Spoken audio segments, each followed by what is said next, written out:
Okay, we're good.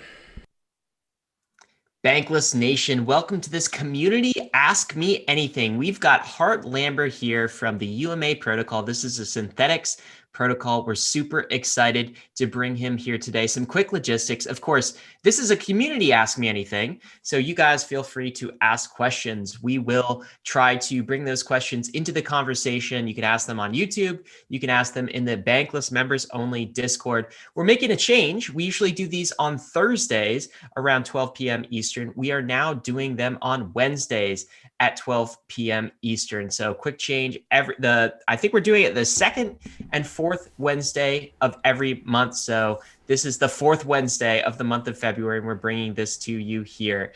David, how you doing, man?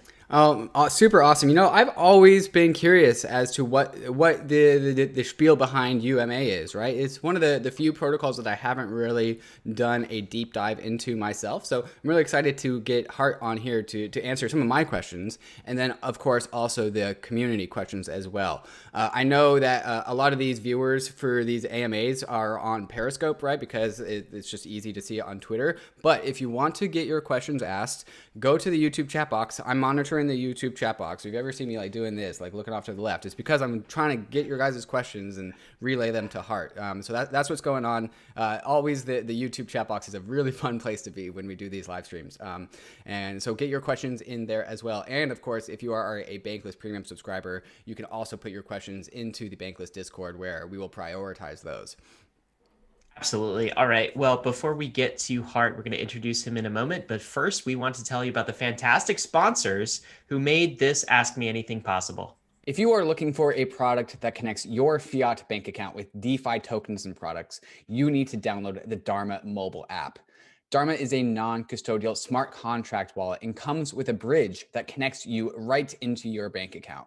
DHARMA is the fastest and most efficient wallet between your fiat in your bank account and any token on Uniswap, or even any vault in Yearn. With DHARMA, you can get over $25,000 per week into the DeFi universe, and you can do it non-custodially. If you or anyone you know is hot on DeFi and you're trying to get your money into a DeFi investment, DHARMA is the place to go.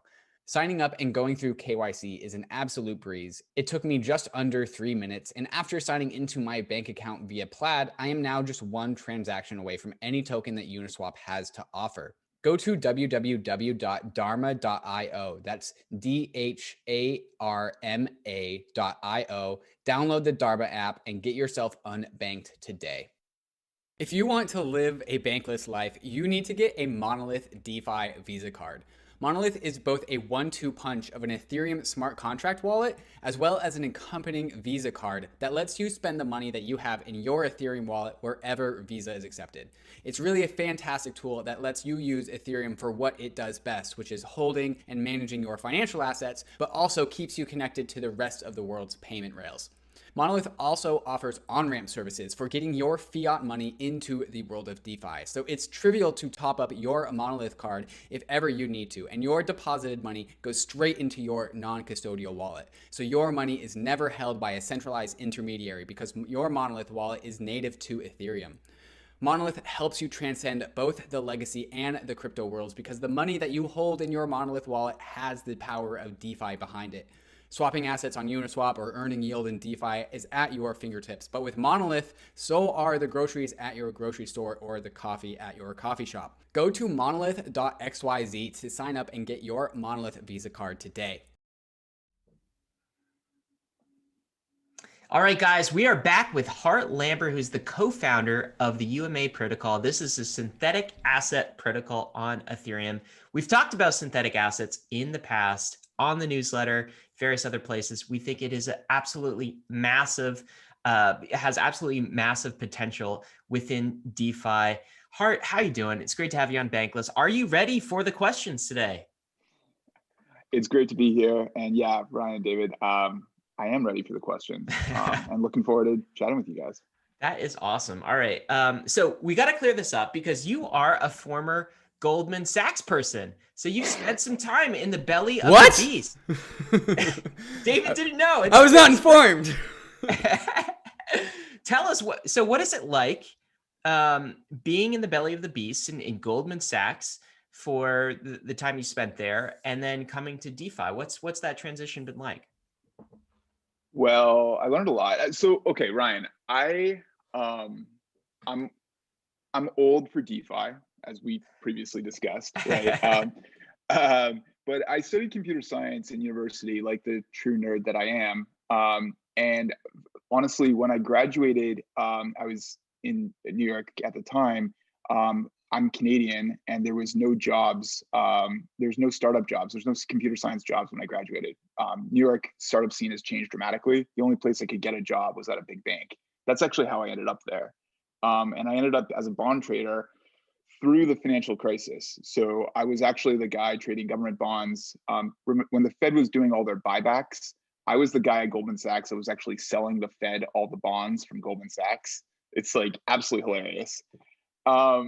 And so I learned a lot around how markets work, how market structure works, and how people respond to incentives. That's just been really fascinating. Did you learn how bailouts work during that time as well? I did learn how bailouts work. I did learn a lot about monetary policy. I'm not actually sure you and I agree on all the macroeconomics here, but doesn't matter. I really learned a lot about how markets work, learned a lot about economics, learned a lot about incentive structures. And that set me up to play in DeFi really nicely. So what's different about DeFi versus kind of traditional finance? So a lot of people, I think, in DeFi, it's honestly they're learning finance through DeFi, which is somewhat incredible. Because I think that the best way to learn finance these days is to actually get into DeFi, start using these tools, because that's a crash course in financial history. But anyway, a lot of people entered finance listening to this through DeFi and don't know much about kind of the traditional financial world. What should they know about it? What are kind of the differences that you see? Well, there's a lot of uh, a lot of work, a lot of stuff has been invented in traditional finance. It's just completely unapproachable and completely unavailable to the average person. So like the thing that I think is wild about DeFi is it like makes it possible for some 15-year-old kid in his parents' basement to like create a financial product. Like that's a wild idea. It might be dangerous, by the way. There might be like, some rug pulls or some bad ideas that get created in those basements, but that approachability and accessibility is pretty fascinating. And if you think about it, like when I first started at Goldman, I started right when structured products and CDOs and all this stuff was kind of getting created, or was booming, I should say. And these were effectively financial products being engineered within these Wall Street banks, and being engineered actually pretty badly within these Wall Street banks. And DeFi now is like letting a whole other category of people tinker and build things. And I hope they're being built and engineered a lot better than that stuff was. But the approachability and the ability to actually write a financial contract in your parents' basement, that is wild. And that just does open up finance to a whole different market for people to better understand it.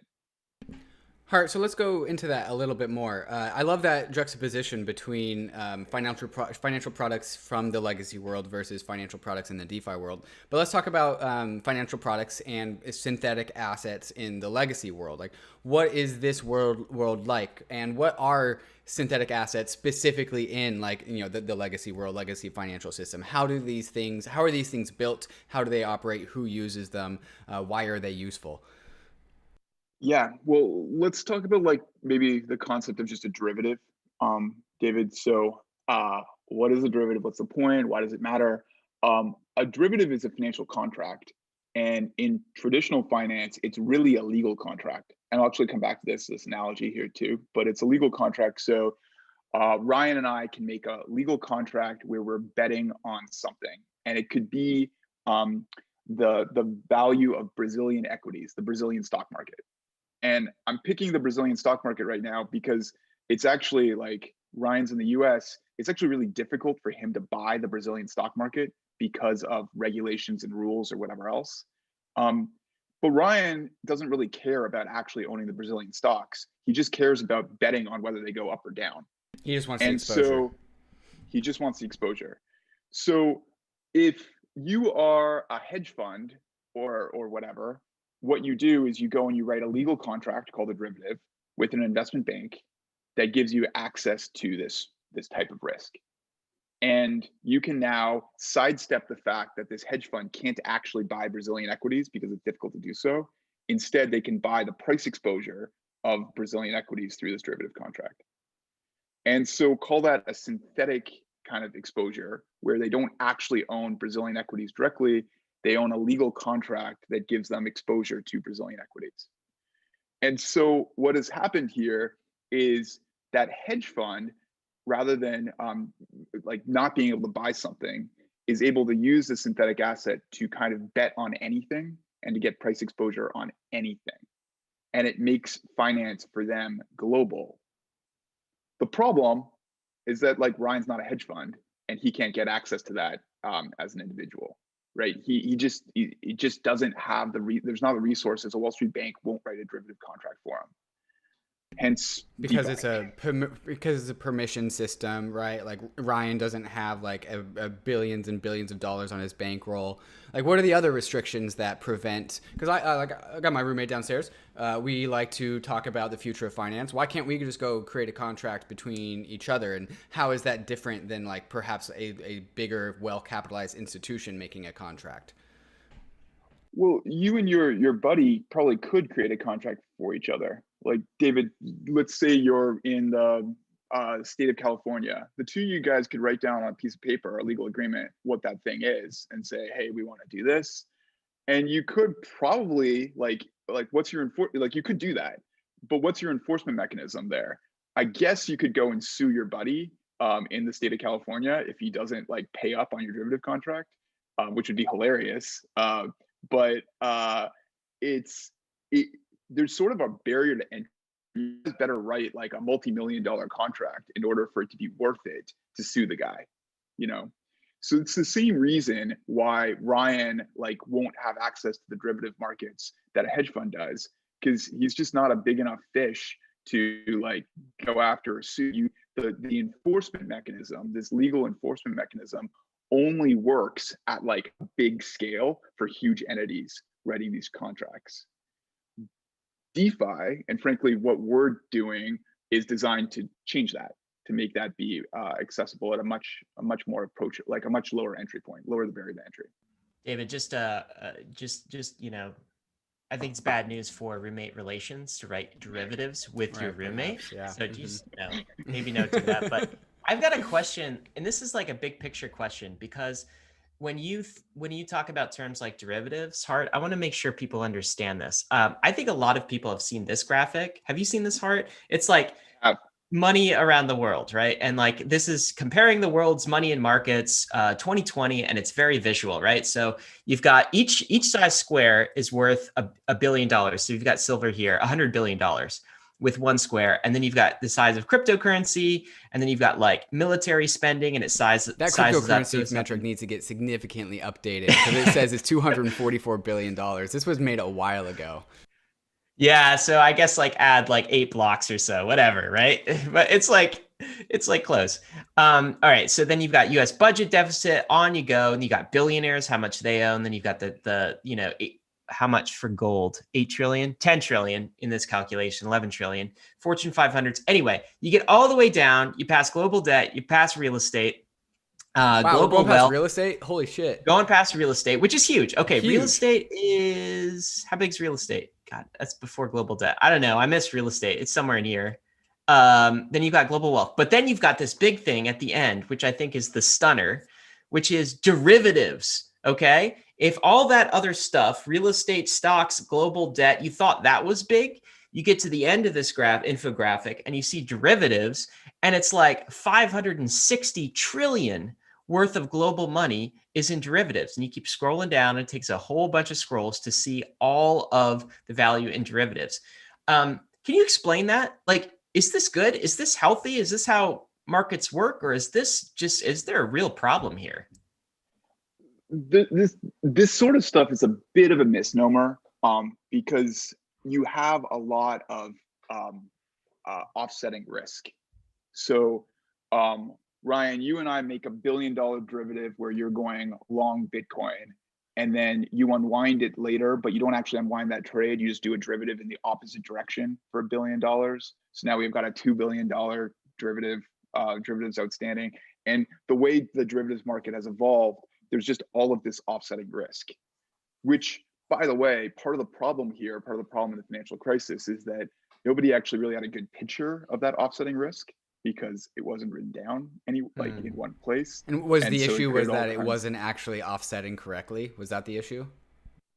Or people didn't know what was offsetting, right? People there was sort of just oh, I think I was actually on the Goldman Sachs derivative trading desk on when Lehman's blowing up, and Goldman doesn't really know what risk they have to Lehman Brothers. They kind of think they know, but it's when you've got numbers like that, if you're off by a little bit, it could be billions and billions of dollars, right? And so, frankly, there's a whole other thing where if you had a blockchain and you had all those derivatives written on a blockchain where somebody could actually go and look at, really articulate precisely what the risk was, that to me reduces systemic risk a lot. This is a whole other conversation, right? But this is where I think DeFi is going, and why I think, going back to what I was saying earlier, in 2006, when people were inventing CDO cubes or whatever, there was not a lot of transparency into what the underlying risk of those products were. If you put them on a blockchain, it's a hell of a lot safer because people independently can see okay, here's what this thing is. And so to me, finance is meant for a blockchain.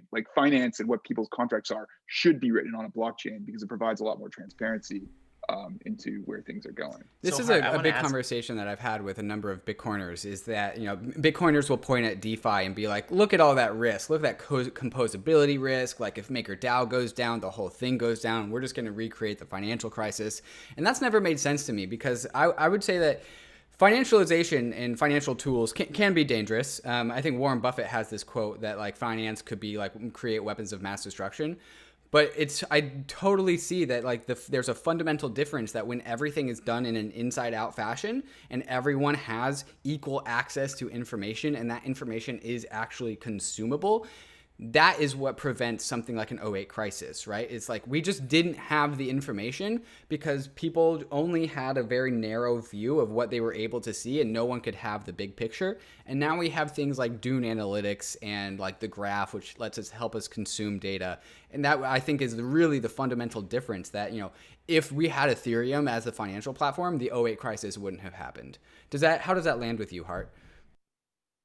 I agree, man. Listen, this is a controversial statement and some people will push back on it, but at a minimum, you take these mortgage-backed securities that blew up in 2008, and the reason why they blew up is nobody knew what was behind them. Nobody knew what was in these mortgage-backed securities, right? They had to basically trust some bank or then some credit agency, and those guys didn't know either. It was bad. Think of trust actually here. There's too much trust baked into the creator of these products that couldn't be verified as to what it was. And so if instead that structure, if you were to imagine a sort of Ethereum-based version of it, there's some wrapper that includes a bunch of loans, but you can actually go and look at those individual loans on the blockchain, and you can verify with yourself trustlessly what's happening there. That is so much safer. And so I agree, David. You have the ability to view source on financial tools and financial products, which is super powerful. Before I get off the infographic, one other question I have, Hart, is this. So if you scan the infographic and you look at traditional finance, the other thing that kind of jumps out at me is the base money, the reserve assets are relatively small. And then the derivative assets are absolutely massive. So multiples of the reserve base money assets, right? So you've got kind of your layer one M1 money that's tiny, and then everything built on top gets bigger and bigger and bigger until you get derivatives, and they're the biggest of all, over 500 trillion. Do you expect the same thing to play out in this new financial system that we're building in DeFi, where you have a relatively small kind of base money reserve asset, and then you've got things built on top, but derivatives are the biggest from a notional value perspective of all? Does that play out here too? Yeah, I just don't know if you call them derivatives. Like there might just be something different. There's room for like new shit to get invented here. But like Ryan, I do agree that what you will see at some level is like a base asset, a reserve asset, which, you know, ETH is money, right? So we'll make it ETH. Uh, but you have a base asset and it gets used in all these ways that then the notional value builds up. And you're already seeing that happening in DeFi, where like your base asset is ETH, which is used to create DAI, and then you take the ETH DAI pair, and that can be used as collateral to take something else. You're already beginning to see this happening. And I think that is the nature of finance with leverage and debt happening. That's just the way it works. Hart, let's get into some of the more specific details about UMA. And I think a lot of listeners, their mental models around synthetic assets will probably begin with synthetics, which uses Chainlink oracles to come to a consensus about what the price of an asset is. What is the UMA model for producing a synthetic? Yeah, I think the mental model to think about here, I actually want to think of it as almost a primitive that we're putting forward. And if you go back to the early days of Maker, where Maker was single collateral DAI, where it only had ETH in it, what happened there? You took ETH, and let's make it wrapped ETH. Let's call it an ERC20 asset. You took ETH as a collateral, and you created a derivative token, a synthetic token, DAI, that was deemed to be worth, there's a payout function, it was deemed to be worth $1 of ETH. That was what DAIs were supposed to be worth. They're supposed to be backed. What we've built is effectively a generalized version of that concept, where we call it a synthetic token that takes an ERC20 collateral and takes a payout function and creates a synthetic token, a derivative token, that is some amount of that underlying collateral as defined by this payout function. And so this is actually a surprisingly powerful primitive, because we can do all kinds of crazy things where we convert or transform one ERC20 asset into another. The difference to point out, because you mentioned synthetics has a different, just a very different model, where they have a pool, a debt pool, that's everybody staking their SNX to create this debt pool. And out of that debt pool, they allow users to buy synthetic assets. So all synthetic assets in the synthetics platform are collateralized or backed by this single debt pool. Whereas what we're doing, what we proposed is it's actually much more of a component. It's a single primitive that an ERC20 asset goes into this contract to mint a derivative token according to some payout function. So there's a big criticism of the synthetics model is this like systemic risk conversation, where like this one single pool of debt, if that doesn't work out, all synthetic assets crumble. It seems, and so the takeaway that I just got out from you, and correct me if I'm wrong, is that UMA as a primitive doesn't actually depend on one single pool of debt. It is more modular between like the input asset and the output asset. Is that correct? Yeah, that is correct. I mean, again, I think I actually have a lot of respect for the synthetics platform and all that, just to be very clear. And I think they're doing like really fascinating stuff, and the whole DeFi ecosystem should be thankful to a lot of their innovations and the way they push things forward. So see that clearly. But yeah, there is a pooled risk approach here that is true for other platforms. Like Compound has the same issue. Compound has any asset, it's got a, if any asset fails, the whole thing fails. There's similar arguments that can be made to some of these other pooled platforms. David, what we're kind of producing is more, we really think of it as a developer infrastructure.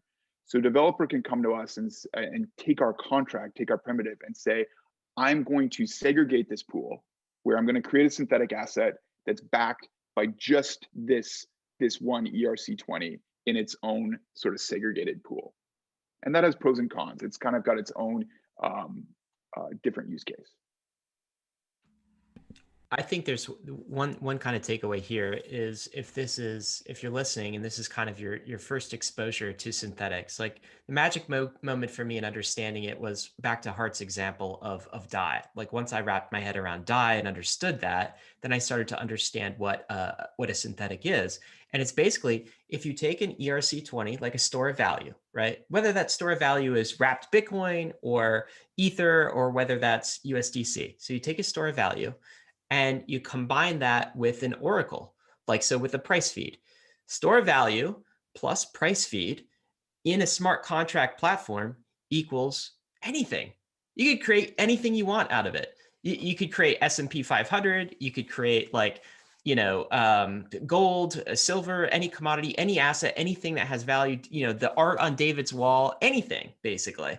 So that to me is why this synthetic primitive is so powerful, because we have a lot of store value ERC20 assets, right? And we've made a lot of like strides forward to create great Oracle solutions. Now we have even arguably like more decentralized Oracle solutions like the Uniswap TWAP. And now we can create anything. And by the way, this is the notion, if you've been following Bankless for a while, the notion of why economic bandwidth is so important. What we mean when we say economic bandwidth is just the market cap and the liquidity of that store of value asset. And it can be either centralized like a USDC, or it can be more trustless like ETH. But anyway, that's the combination. Store of value plus Oracle equals any kind of asset that you want. Is that a good way to think about it? I love that. I'm going to steal it and use it, Ryan. But it's alchemy, right? It is alchemy where you're taking store of value, ERC20 asset plus price feed, right, to any other thing. And it actually probably segues nicely into what our Oracle solution is, which I'm not even sure you guys have, like, we're pretty quiet about, it's a bit under the radar, a bit more nerdy. But we have this whole philosophy on how to, we're written something, we're going to label this the optimistic Oracle. Our whole solution to this is to not rely on a price feed, but to actually try to create these things where we only need a price if there's a dispute. And I can go into a bit more detail, but this priceless methodology that we've adopted, this optimistic Oracle, allows us to essentially create a price feed for anything, which if you take it back to your model of what you just described, if we have store of value, so ERC20 asset plus price feed for anything, it literally lets us create a derivative or a synthetic asset for anything. And this is where I think the ability to create new shit, to actually dream up assets that didn't otherwise exist, suddenly becomes possible. So we could, if we wanted to make a price feed, if the price feed for anything could be the number of subscribers to your guys' YouTube channel, right? All of a sudden we can make a synthetic asset that actually tracks the value of like the number of subscribers to your guys' YouTube channel. And I think this becomes super interesting and kind of fun. Yeah, it's basically back to that kid in the basement. That kid in the basement can go create a synthetic of anything of value and then go trade it in this platform. That's the magic of it. The other magic of it, I think, is when we're talking about DeFi, permissionless, open, decentralized finance. This is what solves the GameStop problem, right? Like we could, like, rather than Robinhood stopping trading on GameStop, we can create these synthetic assets in ways that they really can't be stopped by a centralized intermediary. So that's powerful too. Okay, so I gotta confess though, Hart, I don't fully understand the priceless Oracle thing, and I'm not sure we have the time to get into the technical detail. Like I have my head wrapped around what Chainlink does. Like I understand that all of these various Oracle, like I understand that. I understand Uniswap's Oracle at like a decent level, but how is your priceless Oracle different? Is there like an explain it like I'm 5 just for that? Yeah, the way to think about this is we're enforcing our contract optimistically. And you can actually think, like, frankly, a lot of the thought process came from conversations we had with the Plasma group, which is now the optimistic team and the optimistic rollups, like same concepts here. The goal here is let's minimize Oracle usage. Let's only use the Oracle if there's like a genuine dispute, effectively in like layer 2, like an exit game. And the way to think about this in a traditional, is actually more like a traditional legal contract. Back to David's derivative agreement that he wrote with his roommate, right? In that derivative agreement David wrote with his roommate, this legal contract, you hope you don't have to sue the other person to enforce it. Your goal is to not go to court and litigate this thing. Your goal is just that you only use court as an enforcement mechanism, so that like, wait, if you don't follow the terms of the contract, I will sue you. The very high level understanding for our optimistic Oracle is the same concept, where we don't use the Oracle in 99% of the cases, and actually it's more than that. We only use the Oracle to get a price if there is a dispute in whether in what happened. Okay, so this seems like there could be some efficiencies here because you guys have removed the oracles, but the oracles are still there in the backstop, right? So it's the threat of the oracles in the background that makes the incentives for people to follow the rules in the first place. And I would imagine, like, MakerDAO, I heard this crazy stat from somebody who works at the MakerDAO team where they are spending $20,000 to $30,000 a day in gas fees to constantly update the oracles on the Ethereum L1. That's inefficient. That's a crazy number, right? Like, we could be doing other things with that capital. And so I think what you are doing is, what you are saying is like, well, we'll have the oracles, but we won't use them because we are going to give the option for participants to settle between themselves as they agreed. And if somebody defects from that agreement, then we will do the more expensive stuff, which is bring in the oracles. And that's like kind of quote unquote, bring in the courts, right? Bring in the judges, bring in the lawyers. That's exactly right, David. Like, and I think the Maker example is, this is part of our path to thinking here, was exactly that. So Maker is pushing all these prices to the blockchain every 5-10 minutes or whatever. They're doing all this, and most of those prices aren't being used for any liquidation. They aren't being used for anything. They're just have to be there. And then you have liquidations that happen, right? That happen pretty rarely. So our design, or like kind of simplifying it, is like, okay, when a liquidation happens, you have a keeper in the same in the Maker system. You have a keeper say, hey, I'm going to liquidate this position, but there's no on-chain price feed. They just say, I'm going to liquidate this position now. And the only difference we do here is we let that liquidation go through, but we don't pay the keeper their reward for a 2-hour period. It's a parameter of our system. We don't pay them their reward for that period. And if anyone during that period disputes that liquidation, then it goes to the Oracle. That's basically for dispute resolution. And because of the economic design here, because like a liquidator, if they do a bad liquidation, loses a lot of money, we've actually designed this where, to date, in the sort of 6 months, less than that, but 5 months that this design has been live, we've only had one genuine dispute. We've tested it. And basically this optimistic enforcement has actually worked really effectively. And so it's very efficient in terms of a gas cost thing. But the other thing that makes it really cool is we can be an Oracle for a lot more things, for pretty much anything. We don't need to, going back to the example of if we wanted to make a token with the number of subscribers to your YouTube channel, you guys couldn't do that right now in this current gas environment if you had to push an Oracle update for the number of subscribers to your YouTube channel on chain. That would just be too costly for you to do. The other advantage to this approach is that it lets us do things like that because disputes are so rare. One thing I want to ask is, so the threat of the oracles in the background is what keeps people aligned, and this makes sense to me when I'm reminded of our episode with Justin Drake not too long ago, where he didn't coin anything, but I would like to say he coined this law that I call Drake's Razor, where if you can use cryptography, use cryptography, and if cryptography fails, use crypto economics. And this seems to be saying like, okay, we'll just use the protocol, and if there's a dispute, then we'll turn to crypto economics, right? What my question is, like, that 2-hour window of that dispute window, that is nice, that makes sense, but like, what if and maybe this is kind of missing some of the design here, but like 2 hours is a long time for liquidations, but kind of a short time for humans, right? Like I sleep 8 hours a night, or I at least try to get my 8 hours a night sleep. What if somebody tries to liquidate me in those 2 hours while I'm asleep? Like, what's up with that? How do we get the assurances there? Where do the crypto economics come in?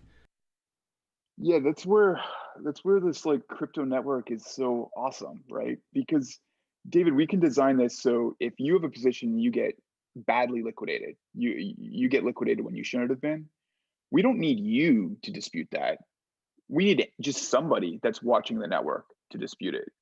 And as long as we can pay that disputer a legitimate, like appropriate reward, they show up. People respond to economic incentives. So while you're asleep, if you get unfairly liquidated, some guy in Hong Kong should be the guy being like, okay, I'm going to dispute David's liquidation here, the guy that liquidated David here, because he shouldn't have been liquidated, and I'm going to get a reward for doing so. And so the idea is that you just have this crypto, you have this network where all these eyes all over the globe are watching these transactions to make sure they're appropriately followed. And they're responding purely to economic incentives. I'm going to slip a quick YouTuber question in here because I think it's relevant right now. Somebody watching on YouTube is asking, we recently wrote an article about KeeperDAO. Are you familiar with KeeperDAO, Hart? I am familiar, not like super deep. I think it's Okay. really interesting. Are But yes. they an entity that can provide some of the liquidations that you were just talking about, the kind of a keeper entity? Are they doing that, or are they the type of entity that would do that? Yes, the type of entity. No, they're not doing it right now, but we've talked to them, and I would like entities like that to do this. And again, it kind of goes right into this whole idea of like they'd be one of these this network. It's like out there in the ether, pun intended, that's monitoring monitoring these contracts to make sure they're appropriately followed. Okay, so you've got this synthetics protocol, this primitive that you've built out. Can we get into a few examples of this, of how people are building it? So you've got 63 million total locked value in contracts on UMA, 21 million of synthetic tokens that have been minted using UMA, and 9 projects. Can you give us, highlight a few examples of how UMA is being created and what synthetics are coming out on the other side? Yeah, those numbers are actually all stale. We don't have that being updated live yet. That's something that's happening in the next week or two. You can pull that right from the blockchain. I know. It's embarrassing. So they're higher than that. But yeah, I can talk about like the types of things that have been created that I find like really interesting. And again, guys, the part that I push here, we are trying to position UMA, like our infrastructure, as being this platform to create these synthetic assets. We're not creating them ourselves, and we want to make it super easy for a developer that comes up with an idea.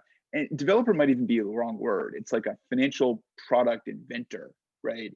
That comes up with an idea. We want to make it super easy for them to go and create that thing. And so stuff that's been created, fixed term loans, we'll call these like yield dollars, or zero coupon bonds, where I take Ethereum or I take wrapped Bitcoin, that's my collateral, and I want to create a synthetic token that's worth $1 at some future date. So, okay, I've just built a lending platform based on this asset. What the Badger DAO community is doing is taking this concept in a wild direction, where the Badger DAO guys have all of these vault tokens. So people that have, my favorite example is like the Badger WBTC ETH sushi token. So you're providing liquidity on WBTC ETH, and then you're staking it in Badger to earn Badger tokens. And you've got this vault token that is an illiquid asset. Well, what if you use that as collateral in a synthetic asset to mint a yield dollar token, a token that's worth $1 at expiry? Shit, I've just like used my illiquid asset and I've transformed it using this alchemy process into something usable that I can now get leverage or borrow against, which is kind of cool. So that's one thing. I'm going too deep here. Project teams are creating a Bitcoin dominance tracker. So I can buy a token that tracks Bitcoin dominance. As Bitcoin dominance goes up or down, I make money. Same with altcoin dominance. I think this is a super interesting financial product to bet in like the market, a market neutral way on whether the long tail of crypto assets is going to do better or worse. Somebody created a Bitcoin Cash synthetic on Ethereum. I don't even want to go into. I'm not really. I shouldn't say anything too controversial with Bitcoin Cash. I don't know why people care about this, but someone wanted to. We can say controversial things about Bitcoin Cash. It's okay. Yeah, it's fine. So okay, so Hart, like it's pretty amazing because it's a blank canvas. Anyone can create anything they want. But where would someone get access to, like, let's say I wanted to bet against Bitcoin dominance? Not saying I do, but let's say I did. Where would I go do that? Because there's no like UMA protocol where it's all of like website or, you know, where it lists sort of all of the different assets from UMA. It's just available in the rest of kind of the DeFi infrastructure. Like I'd go to Uniswap and find that, or is there one central location where all of these synthetics are trading? Yeah, I mean, Ryan, that's kind of like a good, like, we don't know, I don't know the answer to that. I don't know if we, like, should we have a centralized page that lists everything that's been created with a protocol? Maybe. That seems like a good idea. That seems like something we should build. For if you wanted to bet against Bitcoin dominance, you can buy an altcoin dominance token right now on Domination Finance, which is using our infrastructure behind the scenes.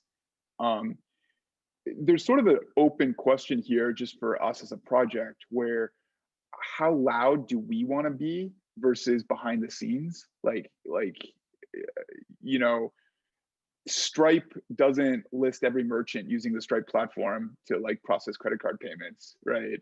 But we might be different. Maybe we are supposed to list everybody that's building synthetic assets. It's kind of an open question that I don't know. And discoverability does matter. So you make a good point. Maybe we should have a page where here's everything you can buy. Hart, I want to know where liquidity comes from in the system, right? We earlier talked about a potential synthetic asset that tracks the bankless subscribers, right? And I would be bullish on such an asset, right? But doesn't that mean that... I'm glad to hear you say that, David. No, super bearish, not going anywhere. But like, if I buy into an asset that tracks bankless subscribers on the YouTube, does that mean that somebody needs to take the opposite side of that trade? Like, where does the liquidity come from? How does this work? Yeah. So David, this is where AMMs are mind-blowing and are the future. And guys, like, this is again coming from a guy that was a market maker at Goldman Sachs for like a decade. Like, screw that. AMMs are the future. It's because of this long tail, right? It's long tail stuff. Yeah, I mean, like, listen. So right now, the answer is that to make these synthetic assets usable, they need to be put in a Uniswap pool or AMM pool that has reasonable liquidity. Right now, that's actually pretty capital intensive. It takes a lot of capital to create a Uniswap pool that has decent liquidity around this stuff. But I have a lot of faith that that's going to change, be it in future versions of what Balancer and Uniswap are doing, or we've got some other half-baked ideas too on how to make this stuff be a lot more capital efficient. But really, the AMM idea and the fact that there's people out there that now get it, they're like, oh, look, I can be a liquidity provider and earn fees by being this market maker. And I might get short, I might sort of sell an asset that I otherwise like, but I'm getting paid to do so. This is like a core concept that is frankly making, I think, these long tail synthetic assets usable. So your core question, David, you're right. Like right now, your YouTube channel subscriber, it's a bit costly. Like you'd have to actually put a lot of capital in to make this this subscriber token liquid. But I think that's going to get better, easier and easier and easier, and less capital intensive in the near future. Okay, so I would just like to summarize, and again, I want to compare and contrast the UMA model with the synthetics model. The synthetics model people really appreciate because they have infinite liquidity on any asset, because all they have this massive debt pool, which means liquidity can come from anything. But there's also that conversation of like, well, this is also this the commitment to infinite liquidity is also a commitment to systemic risk, right? So like bullish and bearish, right, at the same time. UMA strips out that mass, like that unified liquidity debt pool, and so it doesn't have infinite liquidity for everything, but it also doesn't have any systemic risk, right? So that means that it's not just enough to make a synthetic asset. You need to also create liquidity, right? So just because you can create an asset doesn't mean that it's liquid, right? So it's a two-part process. Is that correct? That's spot on. And I think that's exactly right. So right now, in order to make, you can make a synthetic asset right now on pretty much anything, but then you got to make it usable, right? And making it usable requires making it liquid, right? So I agree with your two-step process. And I'd also agree that the second part of this process right now, that's where I think making it less capital intensive to make it liquid makes that two-step process easier and easier and easier. It's the other difference between synthetics that UMA is a bit more like blank canvas in that it's permissionless. Like I could create whatever synthetic I want, whereas with synthetics, they kind of add, different synthetic listings over time onto their platform. But synthetics, you could just build anything. It's kind of permissionless. And that reasoning goes back to the oracle, like goes back, Ryan, to your bit of like store of value ERC20 plus price feed. So synthetics is limited by price feeds. They need a chain link price feed for something, Right. so that has to exist. And also then I guess financial engineering concerns around like their debt pool and the risk they're doing. Yeah. But chain link, like there aren't chain link price feeds for anything. And in the current Ethereum gas environment, there couldn't be. It would be too costly. For sure. Right. And even if you didn't have this gas environment, you still need like that's still different. And also, by the way, I'm a fan of Chainlink and a lot of what they do. And there's real use in having, call it like the fat head assets being pushed on chain. Like the ETH dollar price should be on chain for people to use. That makes a lot of sense, But the long tail stuff, this is where you get more constrained. So there's just pros and cons to all these different approaches. And I think, so as you pointed out, this is a very, very big market and it's all symbiotic, right? So different approaches for different use cases that I think all jive together quite nicely. So one thing we've noticed ever since DeFi summer came around is that protocols are able to leverage their token to add liquidity, to help bootstrap liquidity into their system. Is that something that the UMA, because UMA has a token, I believe it's called UMA. How does the UMA token integrate itself with the UMA protocol, and does that help bootstrap liquidity anywhere?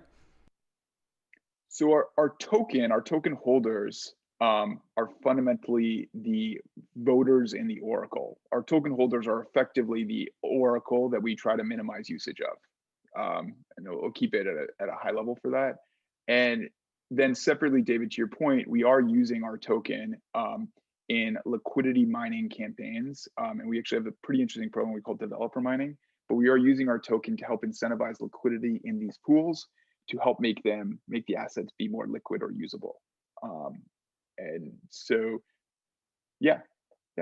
Can we talk about developer mining for just 1 second? Because that's a theme we talk about a lot on Bankless, which is, Dave and I like to joke that we work for algorithms and protocols, which we basically do, right?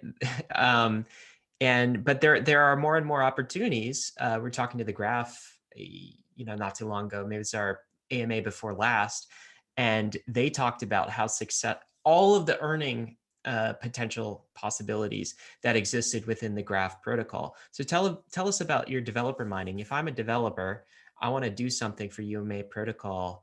Is there an opportunity for me? Yeah. So first of all, high level question, or not question, statement. We are designing incentive structures. Like crypto is designing incentive structures. Ryan, to your point, we work for algorithms. We work for incentive structures here. And liquidity mining, like yield farming, is a fascinating incentive structure that has been proven super successful at getting liquidity into AMMs, call it. We wanted to take that concept and be like, okay, well, wait, we actually really want to incentivize developers with an idea for a product to come and build on our platform, or build using our infrastructure. And so we can actually do clever things, like we can measure any new synthetic that gets created, how much value is minted in that synthetic, how popular, quote unquote, popularity measured by dollar value locked, how popular is that synthetic?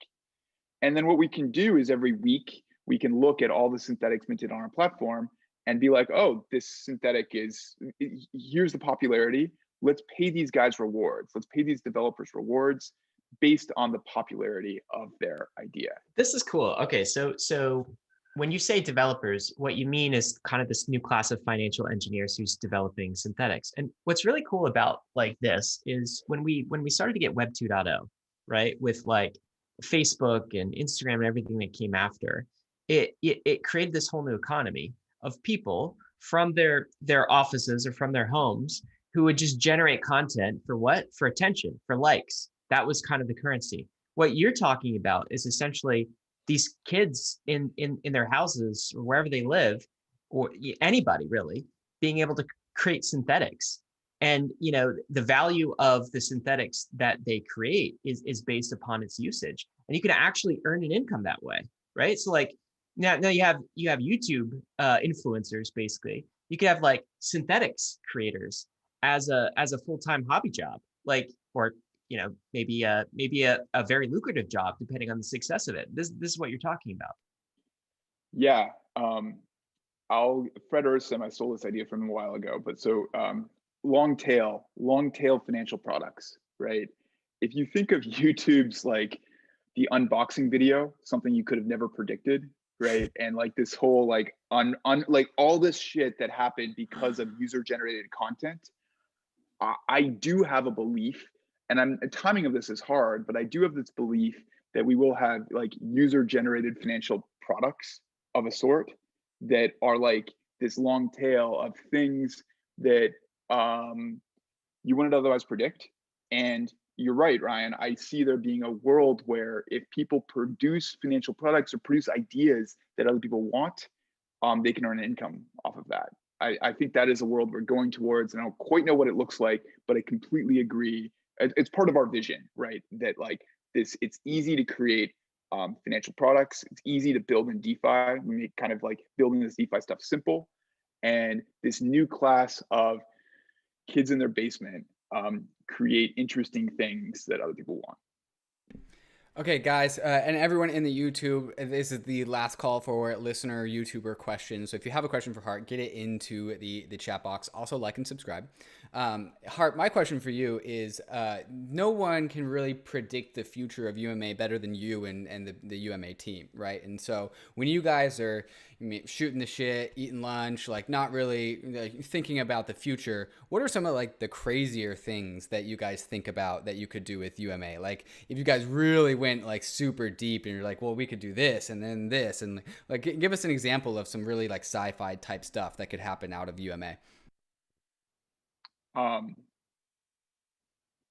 David, that's a good question, and I'm currently obsessed with thinking about this stuff. So we did our KPI options, right? We can create a synthetic token, like a project can create a synthetic token that pays out some amount of project tokens based on a project hitting their KPI. We announced this. I think it's a better type of incentive structure than many yield farming things out there too, because what you end up aligning you end up giving the community ownership in the success of the protocol. I think that's wild, and I think the types of ways you can expand that are pretty wild. We can create all kinds of call options, a lot of different options markets, and like structured notes, various sort of interesting payouts using the same primitives, the same synthetic. I've actually very recently realized we've only scratched the surface of like what Ryan's alchemy, his example of store value, like ERC20 asset plus price feed equals like big space. One of the things that is really mind bending that I'm recently thinking about is what if we were to create a synthetic asset collateralized by its own AMM pool, this is recursive. It makes your head hurt a lot. But I think there's like wild things you could do there. There's lots of fun stuff. Basically, I think we've got a lot of potential innovation coming. I want to ask you, we're getting to kind of the close. Maybe there's some other questions we should ask, but Hart, this has been kind of burning in my mind. So you started at Goldman. Now you're fully down the DeFi rabbit hole, right? Like you're all in here. So I guess my question is, why hasn't Wall Street, why haven't other financial engineers in traditional finance discovered DeFi? Like they love building financial products, don't they? Of course they do. Like, what do they think you're crazy when you talk to them about this, or when you keep in touch? Or like, why aren't we seeing Wall Street using UMA protocol to create all of these really cool derivatives? So Ryan, they're jealous. They want to be doing this. This is all they want to be doing. And like, my old boss at Goldman works with us now, works really closely, and is doing this, just having a lot of fun. He wrote a blog post on like creating structured notes using building all this stuff. He's having a lot of fun doing this. The difference here is the people want to play in DeFi. I actually talked to a lot of Wall Street people that are either looking for jobs in DeFi or want to transition to it or whatever else. The institutions, like having worked at Goldman Sachs, the institutions aren't going to move, man. They're going to get like, and we don't want them to move. You want Goldman Sachs to have its lunch eaten by like Uniswap or something, right? And that will happen. That's just, I think that's just how technology evolves, where the people in the incumbent, in this case, Wall Street, will move to this new infrastructure and will build new entities, organizations, or whatever else that will eat the incumbents. And that's like, that's great.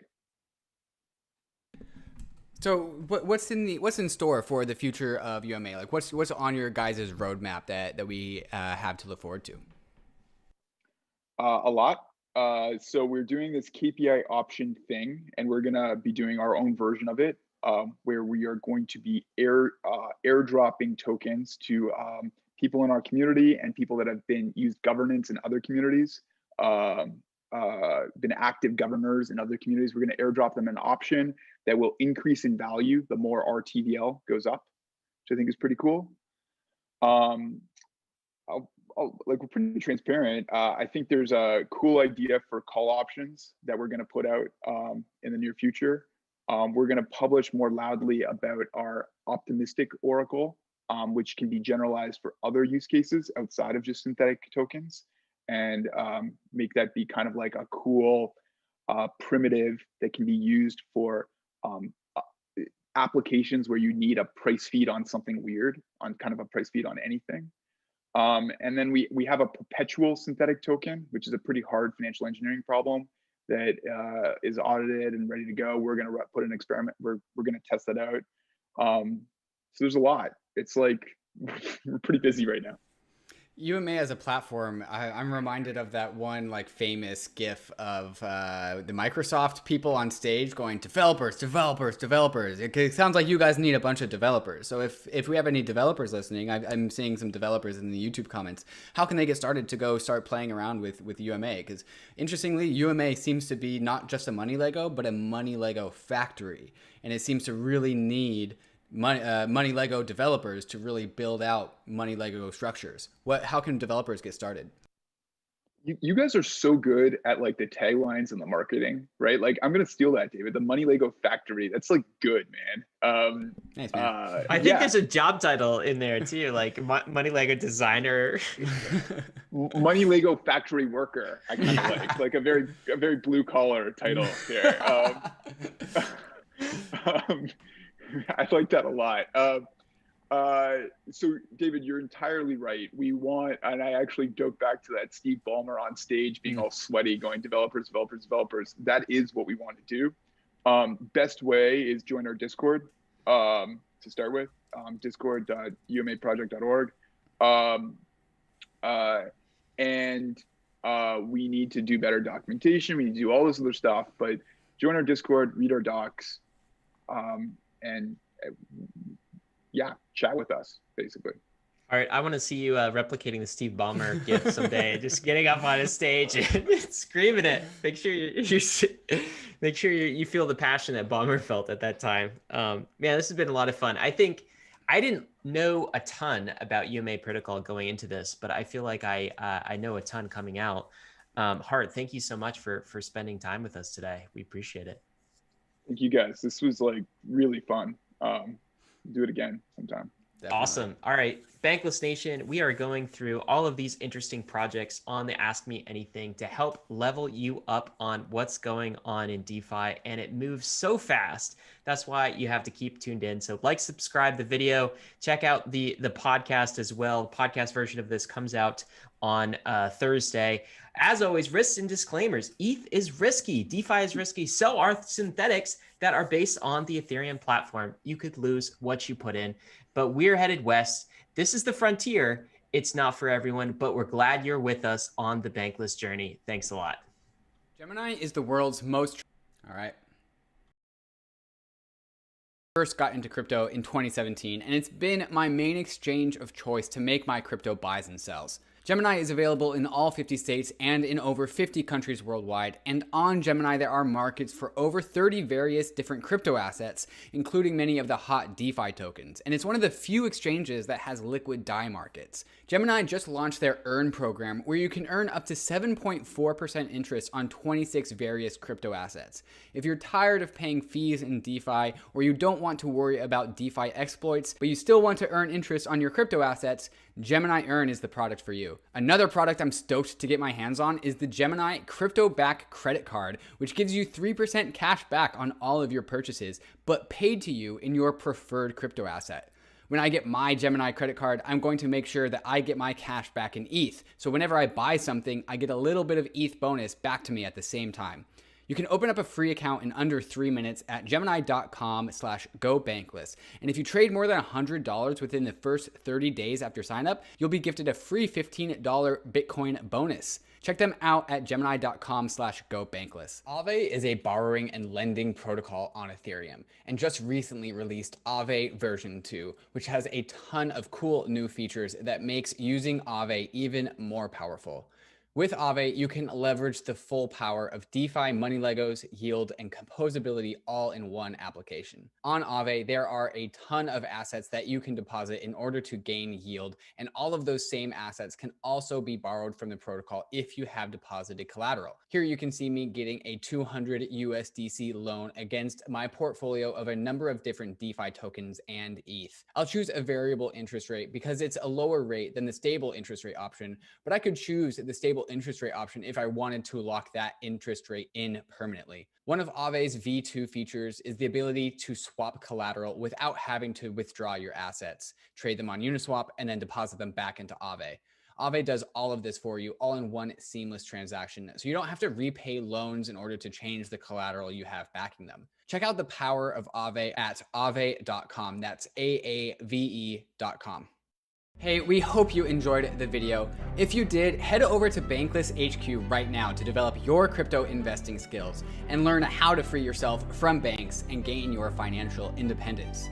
We recommend joining our daily newsletter, podcast, and community as a Bankless Premium subscriber to get the most out of your Bankless experience.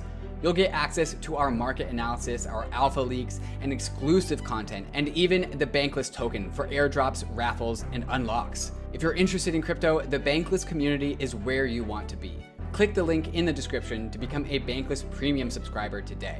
Also, don't forget to subscribe to the channel for in-depth interviews with industry leaders, Ask Me Anythings, and weekly roll-ups where we summarize the week in crypto and other fantastic content. Thanks everyone for watching and being on the journey as we build